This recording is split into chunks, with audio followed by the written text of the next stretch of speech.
Hey, welcome back to the Radical Care for Christian Counselors podcast. And we are in week 4 of our 7, maybe even 8-week series, all about how to successfully plan and launch your group. And so if you're joining midway through, my suggestion at this point is, though I would love for you to stay in this current episode, but it might make more sense for you to actually do this with us, because we want you to do this with us. And my biggest challenge for you is to take a week on each step.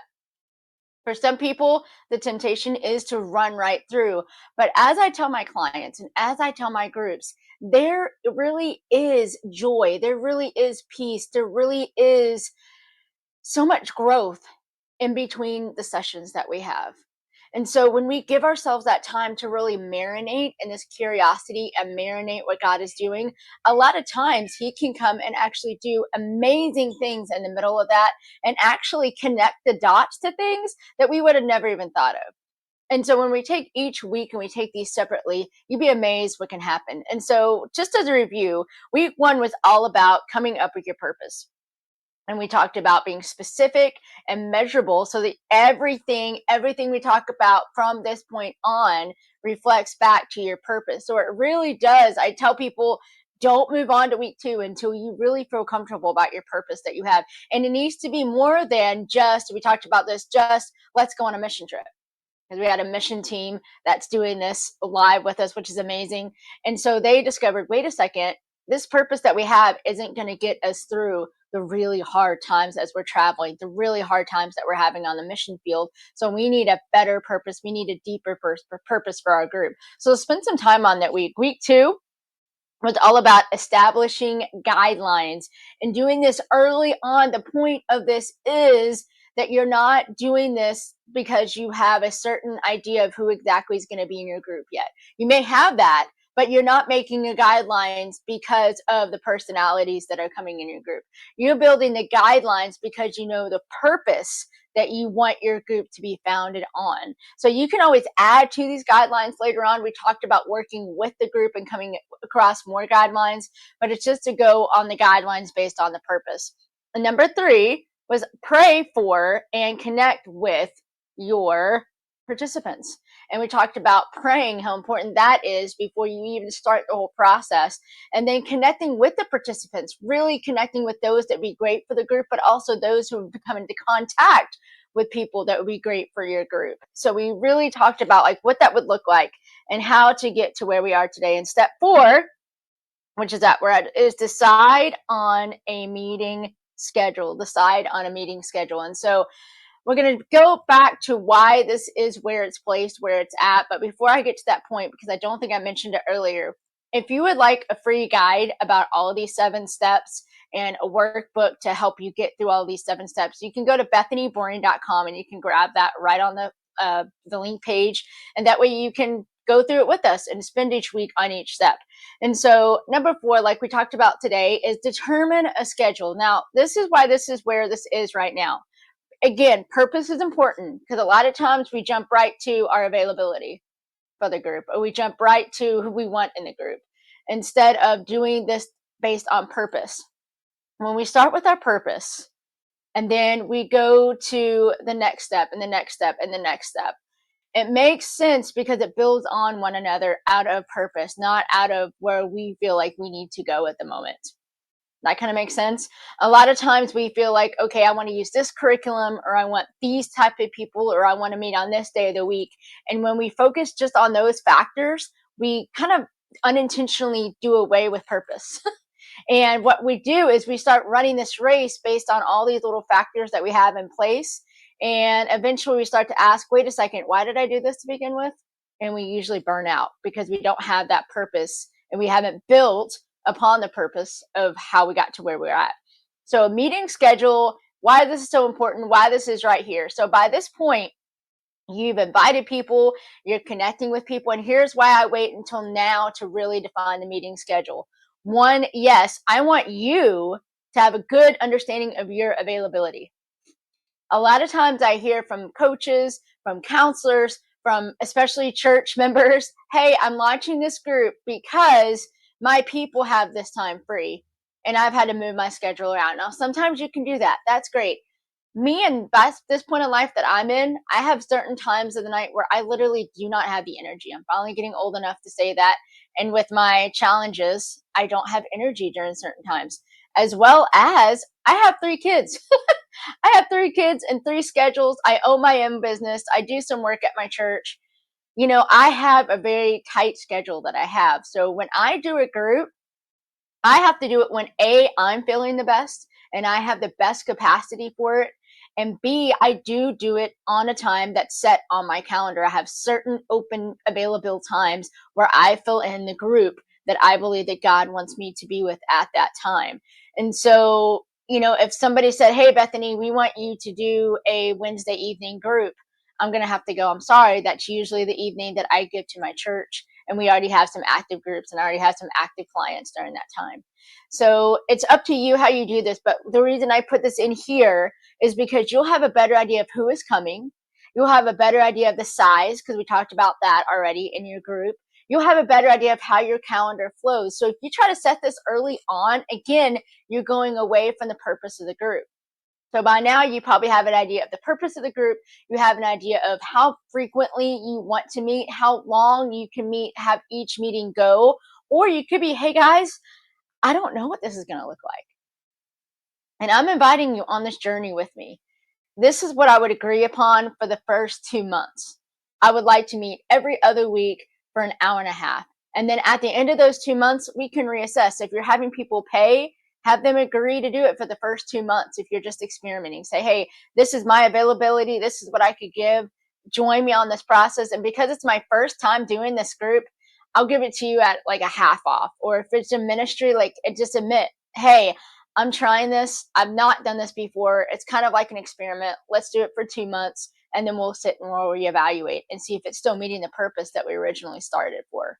So again, that's why this falls where it's at, because again, it's based on purpose and you've done all of this pre-work before you get there. Now, one thing I will say is to go ahead when you're doing the previous step, which is of course starts with prayer, but especially when you start connecting with people, I don't want you to go with those connections and go, "Oh, well, I haven't decided the schedule yet."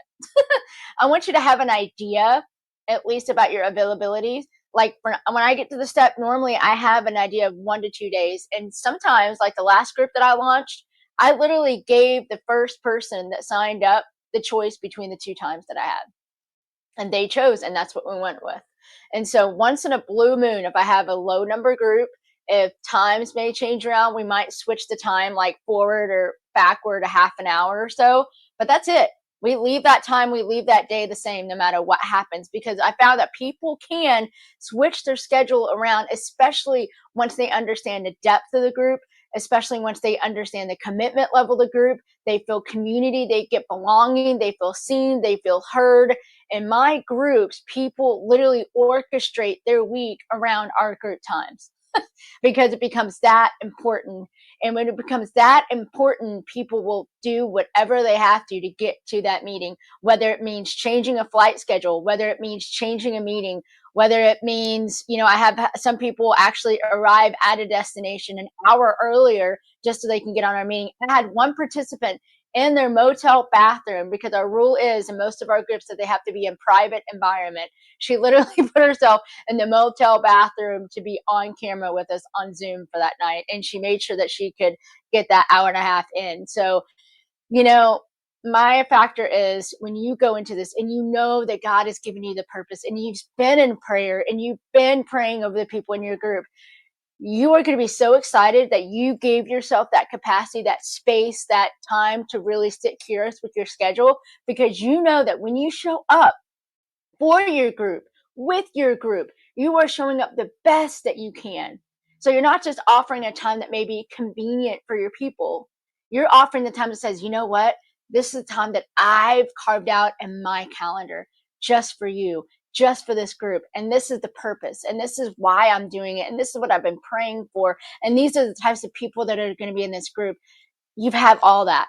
So when you have that person and you connect with them and you're inviting into this group, they realize, "Wow, yeah, I have something at that time, but wow, look at everything that she's offering. Look at this group. Look how much it can benefit me. I want that. I will change my schedule around to meet that need.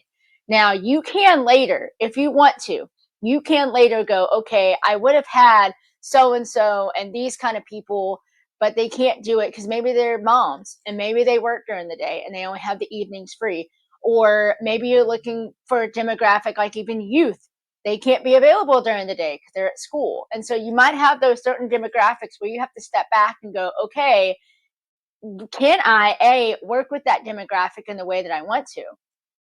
I mean, let's just be honest. You have to really do the assessing. Like, are you in that period of life? Are you in that season of life? Will you have the time? Will you have the capability to work with that demographic of people? And then B, if you do and you can show up, you know how to show up with those people. You know that energy, that time of day that you can show up, and you have that time of day to do that for that demographic of people that you're with. So hopefully that makes sense. You can do it in the reverse order, but I really emphasize going back again on purpose and building this all on the purpose that you started, because it's so easy. You see, the more and more we tackle, you see how it's so easy to go away with purpose because, oh, well, my people can do it at this time. Well, wait a second. What was the purpose of the group again?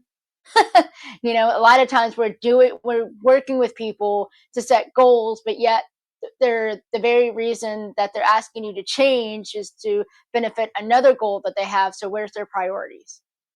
So you really have to think about this. So again, you have to decide how you're doing your group. If you do have a financial commitment, that does change some of this. If you're working with a church or organization, that does change some of this.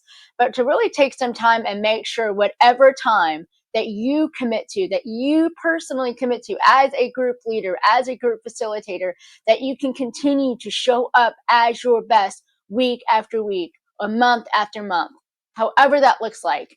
You need to make sure that you can take care of yourself first before you can pour out to other people. That is a huge thing. That is a huge heart motivation behind Step Out and Thrive altogether, because I want people to be able to fill up so they can pour out. And a lot of times we're doing it out of pouring out. We're not taking the time to really fill up. So you need to make sure that time that you're putting out for your group, that you are continually being filled up either by another group where you're seen and heard and understood, or if this is that group, if it's a peer-to-peer group, that you can show up fully at that peer-to-peer group and be able to do that. So hopefully that makes sense. There might be some more questions around that, but then we're getting really deep into the Step Out and Thrive training. So I want you guys to come join the tip group so we can talk more about that. So hopefully this makes sense. Hopefully you're with week 4. Would love to spend time with you this week in the workbook as you try to discern, okay, what does my schedule look like? If it could be a perfect world and you could have the perfect time for your group, when would that be? And then take a step back and go, okay, does that match up with my purpose? And then take a step back. Okay, does that match with the types of people that I'm trying to get in my group? So really look at it from all different angles. So hopefully that makes sense. Would love to hear how your schedule is looking like. And if you have any questions during this process, feel free to reach out. All my connection info is at bethanyboring.com. And would love to know how this process is going for you. All right, until next week, dare to do more than just survive, step out and thrive. See you guys later. Bye.